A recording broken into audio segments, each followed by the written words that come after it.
নমস্কার বন্ধুরা, আজ 18ই অগস্ট রবিবার 2024। কালকে আমার জীবনের একটা অন্যতম স্মরণীয় দিন কাটালাম বলে আমার মনে হয়। এমন একটা দিন যেটা হয়তো আমার জীবদ্দশায় আমি কোনোদিন ভুলতে পারবো না। সামনে কি ইতিহাস আমাদের জন্য অপেক্ষা করছে বা আমাদের জীবনে আর কি কি অপেক্ষা করছে আমরা জানি না, কিন্তু কালকের দিনটা আমাদের কাছে একটা গুরুত্বপূর্ণ দিন হয়ে থেকে যাবে।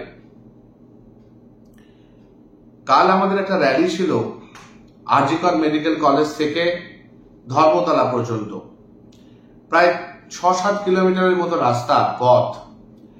আমরা নিজেরা অনেকেই শিওর ছিলাম না আমরা এই পথটা ওই দুপুরবেলা 2-3টের সময়, 2টোর সময় এটা শুরু হওয়ার কথা ছিল, আমরা শেষ অবধি যেতে পারবো কিনা, বা যতক্ষণে শেষ অবধি পৌঁছাবো আমরা আমাদের সেই এনার্জি থাকবে কিনা, বা অর্ধেক লোক আমরা মাঝপথে থেমে যাব কিনা।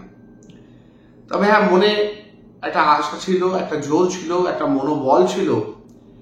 যে মেয়েটি এতটা কষ্ট সহ্য করে, এতটা নরকীয় যন্ত্রণা সহ্য করে আমাদের ছেড়ে চলে গেছে এবং অন ডিউটি 36 ঘন্টা কাজ করার পর এইরকম একটা অসহনীয় জীবন কাটিয়ে, জীবনের শেষ কটা মুহূর্ত কাটিয়ে মৃত্যুবরণ করেছে, এবং তারপর তার সেই নিহত শরীর নিয়ে কত রকমের কত কিছু হয়েছে, এমন এমন কথা শুনতে পাচ্ছি, বিশ্বাস করুন শিউরে উঠছি। মেয়েটি মারা গেছে, হত্যা হয়েছে প্রায় 4টের সময়, সকাল 4টের সময়, মানে ভোর 4টে নাগাদ, অথচ তার বাড়ির লোক জানতে পেরেছে সকাল 10টার সময়। তাও তাদেরকে বলা হয়েছে যে আপনার মেয়ে আত্মহত্যা করেছে, এবং এই 6টা থেকে 10টা অবধি নাকি অনেক কিছু হয়েছে, পরিবারের মানুষকে না জানিয়ে অনেক কিছু হয়েছে। এমনকি নাকি যেখানে মেয়েটির ডেড বডি, লাশ পড়ে আছে, সেইখানেও নাকি সেটা ধামাচাপা দেওয়ার মিটিং হয়েছে বড় বড় তাবর স্বাস্থ্য মন্ত্রকের বিশেষজ্ঞদের, যে কিভাবে জিনিসটাকে ধামাচাপা দেওয়া যায়। যেরকম ধামাচাপা দেওয়া হচ্ছে দিনের পর দিন আমাদের রাজ্যের বিভিন্ন জিনিসকে, ব্যক্তিগতভাবে অনেক জিনিসের ধামাচাপা আমি প্রত্যক্ষ করেছি, বিশেষত কোভিডের সময়। কোভিডে অসুস্থতার সংখ্যা এবং মৃত্যুর সংখ্যা নিয়ে একটা বিরাট বড় রাজনীতি চলেছে। অ্যাকচুয়াল নাম্বার এবং ম্যানিপুলেটেড নাম্বার, মডিফাইড নাম্বার, এর মধ্যে অনেকটা ডিফারেন্স ছিল। প্রতিদিন যেখানে কোভিডের রোগীর সংখ্যা সে সময় বাড়ছে, মৃত্যুর সংখ্যা সে সময় বাড়ছে, কিন্তু অদ্ভুতভাবে দেখা যাচ্ছে সেটাকে সারপ্রাইজ করার চেষ্টা হচ্ছে। কোমরবিডিটিতে মৃত্যু, এরকম একটা কনসেপ্ট সেই সময় আনা হয়েছিল। আমরা সেই সময় কিছু কিছু জায়গায় সমর্থন করেছিলাম, অস্বীকার করব না। তার কারণ আমাদের মনে হয়েছিল হ্যাঁ, কোমরবিডিটি একটা ইম্পর্টেন্ট ফ্যাক্টর। যে মানুষটার তার আগে আরো অনেকগুলো অসুখ আছে, আমরা কোভিডের সময় দেখেছি যে তাদের অসুখের অনেক বেশি মৃত্যুর হার বাড়ছে, যাদের sugar, pressure, thyroid, cancer, HIV এই ধরনের অসুখ ছিল, তাদের ক্ষেত্রে মৃত্যুর হারটা বেড়েছে। সেক্ষেত্রে কোমরবিডিটিতে মৃত্যু এটা একটা জায়গা নিয়েছিল, কিন্তু মৃত্যুটা তো কোভিডেই হয়েছিল। অথচ সেই সময় একটা ধামাচাপা দেয়া। তারপর দেখলাম দিনের পর দিন ডেঙ্গুর নাম্বারে ধামাচাপা দেয়া, ম্যালেরিয়ার ইনসিডেন্সের ধামাচাপা দেয়া। কেন ধামাচাপা দেয়া কে জানে, এটা আমরা বুঝতে পারছিলাম না, মানে আজও বুঝতে পারি না অ্যাকচুয়ালি কি প্রমাণ করতে চাওয়া হচ্ছে। এই যে ধরুন ধর্ষণের নাম্বার, বিরোধীরা বেশ কিছু ক্ষেত্রে বলেছে, সঠিক জানি না, পশ্চিমবঙ্গে 1 বছরে কতজন মেয়ে ধর্ষিতা হন জানি না, কিন্তু এইটুকু জানি বা জানতে পারছি বা মনে হচ্ছে। আই মে বি রং, এবং রং হলে বিশ্বাস করুন আমার থেকে বেশি কেউ খুশি হবে না। যেটা জানতে পারছি, যেটা শুনতে পাচ্ছি, সেটা হচ্ছে অনেক ধর্ষণের ঘটনাও সারপ্রাইজ করে নাকি ন্যাশনাল এজেন্সিকে দেওয়া হয়। কেন না, আমার রাজ্যের যাতে রেপুটেশন নষ্ট হয়। আরে কিসের রেপুটেশন রে ভাই, একজন মহিলা মুখ্যমন্ত্রী, মহিলা ছাড়া কেউ ধর্ষণ হয় না আমি জানি, পুরুষরা ধর্ষিত হন না, আর যাই হোক মহিলারাই ধর্ষিত হন। মহিলা মুখ্যমন্ত্রী, মহিলা পুলিশ মন্ত্রী যদি ধর্ষণের ঘটনাকে সারফেস করার চেষ্টা করেন শুধুমাত্র রাজ্যের রেপুটেশনের জন্য, সেই রাজ্যে থাকার দরকার নেই, সেই রাজ্যে তাহলে মহিলা মুখ্যমন্ত্রীর প্রয়োজন নেই। এত বড় বড় করে যে বলা হয় যে সংবেদনশীল মহিলা মুখ্যমন্ত্রী, যদি সত্যিই কাজটা করে থাকেন তাহলে এই ধরনের সংবেদনশীল মহিলার দরকার নেই। এ তো শাশুড়ির থেকে বেশি বাড়াবাড়ি হলো। যেমন দেখা যায় যে মহিলারা মহিলাদের সবচেয়ে বেশি অত্যাচার করে, বাড়ির শাশুড়ি মা বৌমাকে যা অত্যাচার করে, বা ভাইসি ভার্সাও হয় অনেক সময়, বেশি বয়স হয়ে গেলে বয়স্ক মহিলাদের উপর কম বয়সী মহিলার একই পরিবারে অত্যাচারের মাত্রা বেড়ে যায়। সেই জিনিসটা সঙ্গে এটার কি তফাৎ হলো? আমরা তো এটাকেই পাল্টাতে চাই। একটা পুরুষতান্ত্রিক সমাজে একটা মহিলা যেন একই রকম ভাবে পায়ে পা মিলিয়ে চলতে পারে, সেটাই তো আমাদের টার্গেট। আমরা তো আমাদের প্রফেশনে কোনো দিন মহিলা পুরুষকে আলাদা করে দেখিনি, না রুগী হিসেবে দেখেছি, না সহকর্মী হিসেবে দেখেছি, না আমাদের আন্ডারে কাজ করা যেমন জুনিয়র ডাক্তার, যেমন নার্সিং স্টাফ, যেমন গ্রুপ ডি স্টাফ, কারো ক্ষেত্রে অন্তত আমরা পুরুষ নারীর ভেদাভেদ কোনোদিন করিনি। হ্যাঁ, তাদের কাজের ভেদাভেদ নিশ্চয়ই করেছি। কেউ ভালো কাজ করলে তাকে শাবাশি দিয়েছি, কেউ একটু খারাপ কাজ করলে তাকে বকুনি দিয়েছি, তাকে শুধরানোর চেষ্টা করেছি। কিন্তু কখনো পুরুষ নারী তো ভেবেছি বলে আমার মনে হয় না, বা আমার মতো কোনো ডাক্তার ভাবেন বলে মনে হয় না। কিন্তু দেখছি তো ভাবেন, নাহলে এই ঘটনা কি করে ঘটবে? আরজি করে নাকি নারী চক্র চলে, সেক্স র্যাকেট নাকি? কারণ আমার শোনা কথা, বুঝা হতো না কিসের সেক্স র্যাকেট একটা হাসপাতালে? চারদিকে তো সবকিছু খোলা রয়েছে। যদি সেরকম কিছু করতে হয় তার জন্য তো হোটেল রয়েছে, বাড়ি রয়েছে, হাসপাতাল যেখানে রোগীর চিকিৎসা হচ্ছে, যেখানে মুমূর্ষু মানুষগুলো সুস্থ হচ্ছে, সেখানে সেক্স র্যাকেট? না মানে এটা তো হলে বলতে হবে আমাদের মনুষ্যত্ব নেমে গেছে। আমি রাজনীতি ছেড়ে দিলাম, মনুষ্যত্ব নেমে গেছে। তবে হ্যাঁ, একটা মনুষ্যত্বের নিদর্শন কালকে পেয়েছে। 2019-এ যখন আমাদেরই একজন ইন্টার্ন বন্ধু বা ভাই বলা যায়, পরিবহন উপর যে অত্যাচার হয়েছিল, যে তার মাথায় যে আঘাত হয়েছিল, তার বিরুদ্ধে আমরা যে পথে নেমেছিলাম, একটি মিছিল কিন্তু সবকিছু পাল্টে দিয়েছিল। ন্যাশনাল NRS মেডিকেল কলেজ থেকে যে মিছিল শুরু হয়ে ন্যাশনাল অব্দি গেছিল, ন্যাশনাল মেডিকেল কলেজ, আপনি যদি দেখেন রাস্তাটা প্রায় 2.5-3 কিলোমিটার পথ, শিয়ালদার কাছ থেকে শুরু হয়ে মৌলালি হয়ে পার্ক সার্কাসের কাছ পর্যন্ত ন্যাশনাল মেডিকেল কলেজ। এই গোটা রাস্তায় একটা অংশ বাদ ছিল না। যে মিছিলটা শুরু হয়েছিল NRS থেকে, সেটা যখন ন্যাশনালে পৌঁছে গেছে মিছিলের অন্য প্রান্তটা, তখনও NRS-এ রওনা হতে পারেনি, জায়গা নেই বলে। এরকম একটা মিছিল হয়েছিল। ঠিক সেই রকম একটা মিছিল হলো কালকে, যখন আমরা ধর্মতলায় পৌঁছে গেছি হেঁটে, শুনতে পাচ্ছি যে মিছিলের শেষ গিরিশ পার্কে তখন প্রচন্ড বৃষ্টি পড়ছিল, জানেন, প্রচন্ড বৃষ্টি পড়ছিল। কিন্তু সেই বৃষ্টিতে একটা মানুষকেও দেখিনি। এমনকি আমাদের সঙ্গে 70 এমনকি 80 ডাক্তার ছিলেন, সাধারণ মানুষ ছিলেন, পথ চলতি বহু মানুষ আমাদের সঙ্গে অংশগ্রহণ করেছিলেন। এবং প্রতিটি মেট্রো স্টেশন আসছে, কিছু কিছু করে মানুষ বেড়ে যাচ্ছে। শ্যামবাজারে কিছু মানুষ বেশি হলেন, শোভাবাজারে হলেন, গিরিশ পার্কে হলেন, মহাত্মা গান্ধীতে হলেন, সেন্ট্রালে হলেন। শুধু চাঁদনি থেকে কাউকে আমরা পাইনি, কারণ চাঁদনি আর ধর্মতলা তো কাছে, ওইটুকু হেঁটেই বা মানুষ কি করবে এরকম হয়তো ভেবেছে। প্রতিটা জায়গাতে আমাদের সংখ্যা উল্টে বেড়েছে। মেডিকেল কলেজ থেকে একটা মিছিল এসে যোগদান করেছে, NRS মেডিকেল কলেজ থেকে একটা মিছিল এসে যোগদান করেছে। যখন আমরা ধর্মতলার ওই চৌমাথায় গিয়ে পৌঁছালাম, তখন মুষলধারায় বৃষ্টি হচ্ছে। আর সেই বৃষ্টিতে আমরা মাত্র 1 মিনিট দাঁড়িয়েছিলাম। 1 মিনিট নীরবতা পালন করে আমরা জায়গা ছেড়ে দিয়েছি। আমরা রাস্তা আটকাতে চাইনি।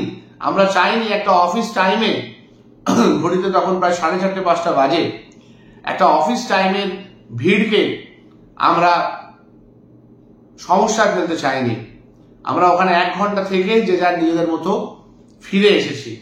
কিন্তু ওই যে মিছিল, ওই মিছিল অনেক কিছু বলে দিয়েছে আমাকে এবং আমার মনে হয় সবাইকে, যে এই লড়াই আর থামার লড়াই নয়। এই লড়াই আর কোনোভাবে শক্তি দিয়ে বা রাজনীতি দিয়ে বা কূটনীতি দিয়ে থামানো যাবে না। এই লড়াই শেষ দেখে ছাড়বে। এবং বিশ্বাস করুন, একটা জিনিস ভেবে আজকে আমাদের গর্বিত মনে হচ্ছে, যেমন আমাদের দুঃখে আরো বেশি করে বুক ফেটে যাচ্ছে। যে মেয়েটির জন্য আজকে গোটা পৃথিবী জেগে উঠেছে, সেই মেয়েটি আর এই ঘটনা দেখতে পাচ্ছে না।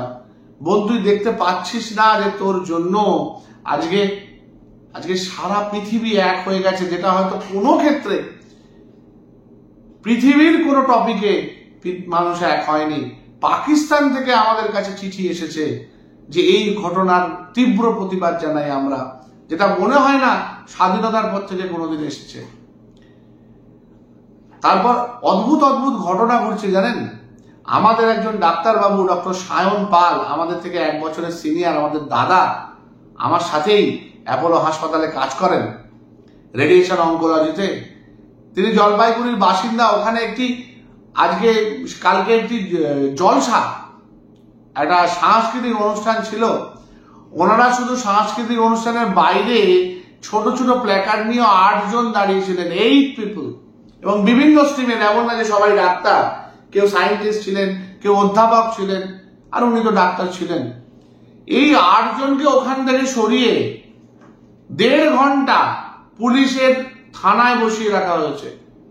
ভাবতে পারেন, আমি রাস্তায় একটা প্ল্যাকার্ড নিয়ে চুপ করে দাঁড়িয়ে থাকতে পারবো না, আমার সেই গণতান্ত্রিক অধিকার নেই।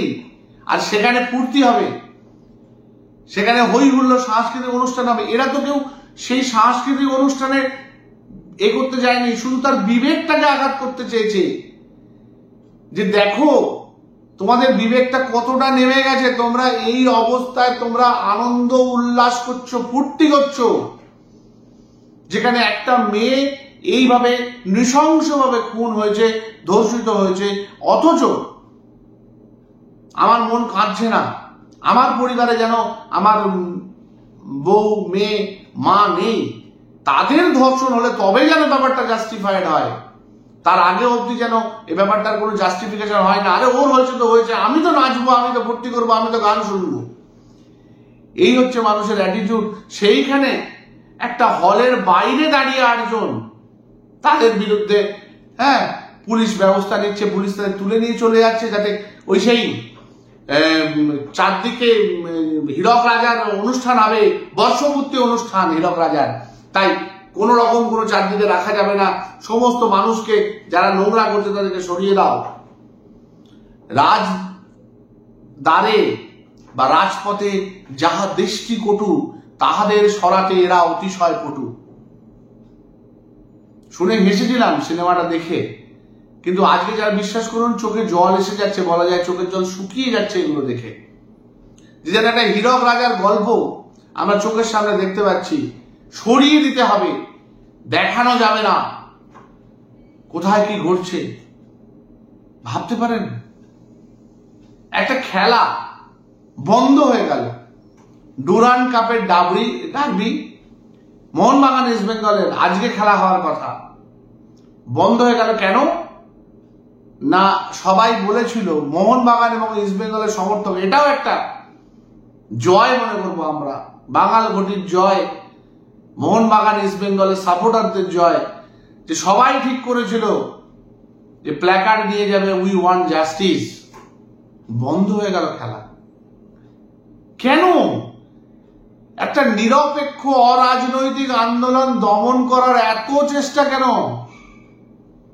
আর আপনি কি করছেন মাননীয় মুখ্যমন্ত্রী, মাননীয় স্বরাষ্ট্রমন্ত্রী, মাননীয় স্বাস্থ্যমন্ত্রী?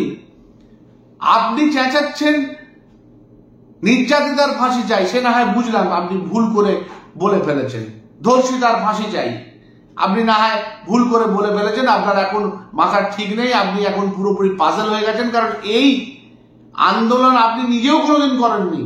পশ্চিমবঙ্গের আপনি আসার লাস্ট 10 বছরে যে আন্দোলন, সবই আপনার জন্য, সবকটা আন্দোলনের নেতৃত্ব দিয়েছিলেন আপনি, কিন্তু আপনি নিজেও বোধহয় এই আন্দোলন করে উঠতে পারেননি।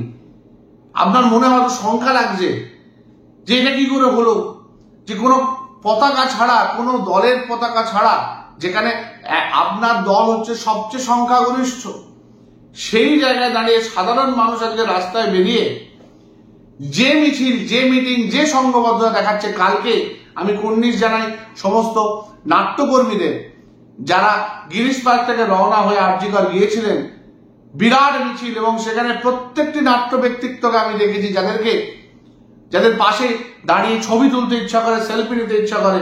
দেবশঙ্কর তাকে দেখেছি, আমাদের স্কুলের প্রাক্তনী। হ্যাঁ, খুব দুঃখ লাগে ব্রাত্যবাবুকে দেখিনি। ব্রাত্যবাবু একজন নাট্য ব্যক্তিত্ব, আমি আশা করেছিলাম ব্রাত্য বোস ওই রাস্তায় হাঁটবেন, উনিও আমাদের স্কুলের প্রাক্তনী, ওনাকে আমি শ্রদ্ধা করি ব্যক্তিগতভাবে, কিন্তু দেখতে পেলাম না। ভয়ে আছেন হয়তো, যদি চাকরি চলে যায় শান্তনু সেন ডাক্তারবাবুর মতো। শান্তনু সেনের যেমন চলে গেল প্রতিবাদ করাতে, উনি প্রতিবাদ করলেন ওনার কন্যার সঙ্গে এই ঘটনা ঘটেছে বলে। হয়তো বাকিরা অপেক্ষা করছেন যে কবে তাদের কন্যার সঙ্গে, বা তাদের, যেটা বললাম একটু আগে, তাদের মিসেস মানে স্ত্রী বা তাদের মায়ের বা দিদির সাথে এই ঘটনা ঘটলে তবে জাস্টিফিকেশন পাবেন আপনারা আন্দোলনে আসতে। তার আগে অবধি আপনারা এরকম চুপ করে থাকবেন কেন?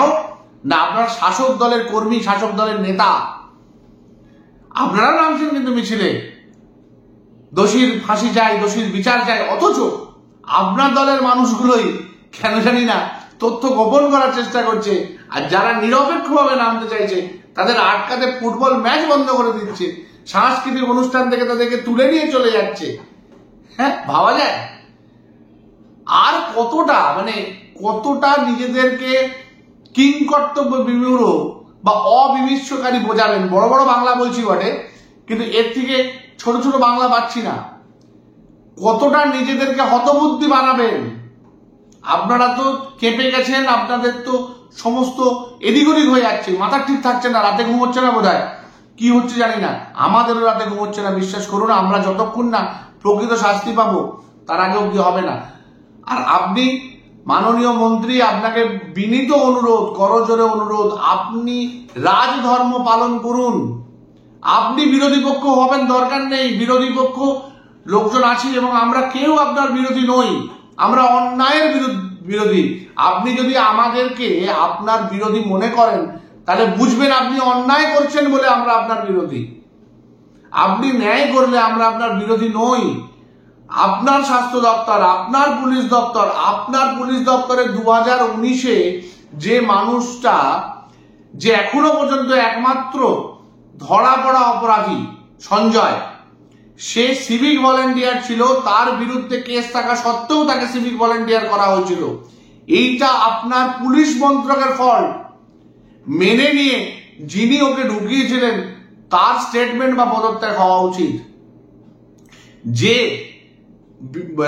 স্বাস্থ্য সংগঠক এই মেয়েটির মৃত্যুর প্রায় 6 ঘন্টা বসে বসে রাজনীতি করেছে, বাড়ির লোককে পর্যন্ত জানায়নি, 4টে থেকে 10টা অবধি। 10টার সময় বাড়ির লোক প্রথম খবর পেয়েছে, 12:30টায় তারা প্রথম এসেছে, 3টের সময় তারা প্রথম মেয়ের মুখ দেখেছে, এবং পুরো জিনিসটা ধামাচাপা দেওয়ার চেষ্টা, পুরো জিনিসটা গোল করার চেষ্টা ছিল। সেই সময় পিজিটিরা ঢুকে দাঁড়ালে এটা হতো না। তারপর 15ই আগস্ট রাত্রিবেলা ওই পার্টিকুলার হাসপাতালের অত টাকার সম্পত্তি নষ্ট হলো, আপনার পুলিশ চুপচাপ দাঁড়িয়ে রইল, ভ্যানে বড় বড় লরিতে র্যাব এবং পুলিশ দাঁড়িয়ে রইল। ছবি আছে আমাদের কাছে, ভিডিও আছে, লোকজন ঢুকছে, ওনারা গাড়ি থেকে পর্যন্ত নামছেন না, চেঁচিয়ে ডাক্তাররা বলছেন আপনারা আসুন, আপনারা ধরুন, এমার্জেন্সি ভাঙচুর হচ্ছে, তারা নড়ে পর্যন্ত ওঠেননি। তাদের কাছে ইনস্ট্রাকশন ছিল হয়তো যতক্ষণ না ভাঙা শেষ হবে তোরা যাবি না বা আপনারা যাবেন না। এইটা দেখুন, এইটা আপনার দায়, আপনার রেসপন্সিবিলিটি, কারণ স্বাস্থ্য দপ্তর এবং স্বরাষ্ট্র দপ্তর দুটোই আপনার হাতে। আপনি যদি মুখে বলেন পুলিশ কি করছে আমি জানি না, এটা অন্যায় করছেন, তার কারণ আপনি আর বিরোধী নেত্রী নেই। এই 13 বছর আপনি মুখ্যমন্ত্রী, আপনি শাসক, আপনি বিরোধী নন। দয়া করে এটা মনে রাখুন, মাঝে মাঝে আপনি ভুলে যাচ্ছেন ম্যাডাম। আমরা মনে করিয়ে দেবো, কোনো চিন্তা নেই, আপনি ভুললেও আমরা মনে করিয়ে দেবো। কারণ আপনি তো সেই মানুষটি যে বিরোধীর আন্দোলনও নিজে নিয়ে চলে যাচ্ছেন। বিরোধী বলে তো এখন কেউ নেই, একটি লোক কালকে মিছিলে হাঁটেনি যারা আপনার বিরোধী, তারা অন্যায়ের বিরোধী। এবার আপনি যদি তাদের বিরোধী মানেন, আপনি বুঝতে হবে আপনি অন্যায়কে সাথী নিয়ে চলছেন, অন্যায়কে প্রশ্রয় দিচ্ছেন, আর নয়তো আপনি নিজে অন্যায় করছেন। বেরিয়ে আসুন। সারা পৃথিবী জেগেছে। অরিজিৎ সিংহ যেমন জেগেছেন, অনুপম খেরও তেমনি জেগেছেন। প্রতিটা অভিনেতা, অভিনেত্রী, সমাজ সংস্কারক, বুদ্ধিজীবী, সারা পৃথিবীর মানুষ জেগেছেন। ইন্টারন্যাশনাল গাইনোকোলজিক্যাল ফোরাম থেকে চিঠি গেছে আপনার কাছে, আপনি পড়ুন আর ডাস্টবিনে ফেলে দিন, যাই করুন না কেন। চিঠি গেছে, চিঠি আসবে আরো অনেক। বড় বড় লেটার বক্স, বড় বড় পার্সেল ভ্যান রেডি রাখুন ওইসব চিঠি নেয়ার জন্য এবং তারপর ফেলে পোড়ানোর জন্য। চিঠি তো আসবে, চিঠি তো যাবে। আর এই আন্দোলন শেষ না দেখে ছাড়বে না। আমরা কেউ আর শেষ না দেখে ছাড়বো না। আমরা এখন মাঝে মাঝে রেস্ট নেব, কারণ আমরা জানি যে আমরা যেদিন রেস্ট নেব সেদিনও অন্তত 5টা মিছিল নির্ভয়ার জন্য বেরোবে, এবং সেখানে হয়তো একজনও ডাক্তার থাকবে না, কারণ এটা ডাক্তারের নয়, এটা সাধারণ মানুষের সুরক্ষার মিছিল আজকে। আর আপনার যে ক্লাবগুলো, আপনার যে পৃষ্ঠপোষক ক্লাবগুলো, যারা ওই টাকা নিয়ে দুর্গাপুজো করবে কদিন বাদে, হ্যাঁ, তারা চুপচাপ বসে থাকতে পারে। দমদম পার্ক একটা জায়গা, আরএন টেগোরের কাছে আরেকটা জায়গা এরকম আছে, যারা শুধু নিজেরা বেরোচ্ছে না, নয় মানুষকে বেরোতে বাধা দিচ্ছে। তারা সেখানে গাড়ি বেরোতে দেয় না, তারা সেখানে অন্যের গ্যারেজ নিয়ে দুর্গাপুজো করে। ভারত চক্রের কাছে অভিযোগ আছে যে তারা একটা বিশেষ ফ্ল্যাটের সমস্ত অংশ নিয়ে পুজো করে, পুজোর সময় সেখানে গাড়ি পর্যন্ত রাখতে দেয় না লোকজনকে, অথচ সেই লোকজন গ্যারেজটাকে নিজেদের পয়সায় কিনেছে, নিজেদের গাড়ি রাখতে পারে না, অথচ যারা পুজো করছে সেই উদ্যোক্তারা তাদের নিজেদের গ্যারেজে কিন্তু গাড়ি রাখে। পুজোর সময় এদের প্রায় 15-16 দিন গাড়ি রাখতে পারে না, সারা বছরে প্রায় 12-14 বার তাদের নিজেদের গ্যারেজে গাড়ি রাখতে পারে না, অত্যাচার করা হয় তাদের উপর। অথচ তারা একবারের জন্য তাদের পাড়ার একটা লোককে বেরোতে দেয়নি র্যালির সময়। এরকম কিছু মানুষ আপনার সঙ্গে থাকবে, কিন্তু বেশিরভাগ মানুষ আপনার থেকে সরে যাবে। তাতে আপনার অসুবিধা নেই অবশ্য, কারণ আপনি তো এই মানুষগুলোর সঙ্গে থাকতে চান, অন্যায়ের সঙ্গে থাকতে চান। সেই জন্যই তো আপনি রাজনীতির রং লাগাতে চাইছেন এই ধরনের মিছিলগুলোকে। প্লিজ প্লিজ প্লিজ সরে আসুন। আপনি শাসক হন ম্যাডাম, যা আপনি 13 বছর আছেন, এবং দোষীর শাস্তির ব্যবস্থা করুন। স্বাস্থ্য, স্বরাষ্ট্র দুটোই আপনার হাতে। আজ সিবিআইয়ের হাতে শুধু তদন্তটা গেছে, বাকিটা আপনার কাছেই আছে। State and law and order is a state subject. আপনি বহুবার চেঁচিয়ে বলেছেন বহু জায়গায় কথাগুলো। আপনি একটু শক্ত হাতে, নিরপেক্ষ চোখে ব্যাপারটা দেখুন, এবং আপনার দলের ভেতরে যে বেনজলগুলো সেগুলোকে বের করে দিন। আপনি খুব ভালো করে জানেন বিরোধী শক্তির সে ক্ষমতা নেই যে আপনাকে আসন থেকে ফেলে দেবে 26-এ, নেই ক্ষমতা। কিন্তু একটা জিনিস মাথায় রাখবেন ম্যাডাম, বামফ্রন্ট কিন্তু সবচেয়ে বেশি সংখ্যায় ছিল তার আগের ইলেকশনে। পরের ইলেকশনে আপনি চলে এসেছেন। সিদ্ধার্থ শঙ্কর রায় সবচেয়ে বেশি ভোটে জিতেছিলেন, পরেরটাতে জ্যোতিবাবু এসে গেছিলেন। তাই যখন পাল্টানোর দরকার হবে তখন কিন্তু কত সংখ্যায় মানুষ আপনার সঙ্গে আছে দেখার দরকার নেই, নীরবে সব পাল্টে যাবে। অ্যাবসোলুট পাওয়ার করাপ্ট, অ্যাবসোলুটলি। আপনি এখন অ্যাবসোলুট পাওয়ারে আছেন ম্যাডাম। পরের লাইনটা একটু শুধরে নিন, করাপ্ট অ্যাবসোলুটলিটা যেন না হয়। একটু পাল্টে নিন না, একটু আমাদের সঙ্গে আসুন না, একটু ওই নির্ভয়ার বাবা মার সঙ্গে আসুন না। কেন ওনাকে হুমকি দিয়ে 10 লাখ টাকা দিয়ে মুখ বন্ধ করার চেষ্টা করছেন? উল্টোটা ভাবুন তো, আপনার পরিবারে এরকম কারণ হয়েছে, আমরা চাঁদা তুলে 10 লাখ টাকা আপনাকে দিয়ে দিলাম, আপনি নিয়ে চলে যাবেন তো? আপনার ভালো লাগবে তো 10 লাখ টাকা দিয়ে সমস্ত কিছু বন্ধ করে দিতে? হ্যাঁ, একটা পরিবারের কাছে একটা মেয়ের মূল্য 10 লাখ টাকা। আমাদেরও মেয়ে আছে, ভাবলে শিউরে উঠতে হয় ম্যাডাম, যে আমাদের সর্বোচ্চ শাসক অংশ থেকে এই ধরনের কথা আমাদের কাছে ভেসে আসছে, যে 10 লাখ টাকা একটা ডাক্তারি মেয়ের জীবনের মূল্য। ডাক্তার কেন, সে কিছুই না হতো, তাও একটি কন্যার মূল্য 10 লাখ টাকা। না না, 50 লাখ টাকাও নয়, ভাববেন না যে দর বাড়ানোর চেষ্টা হচ্ছে, একদমই নয়। হয়তো আপনি কখনো বুঝবেন যদি আপনার পরিবারের সঙ্গে এরকম ঘটে থাকতো। ভগবান করুক সেরকম যেন না হয়। ভালো থাকবেন।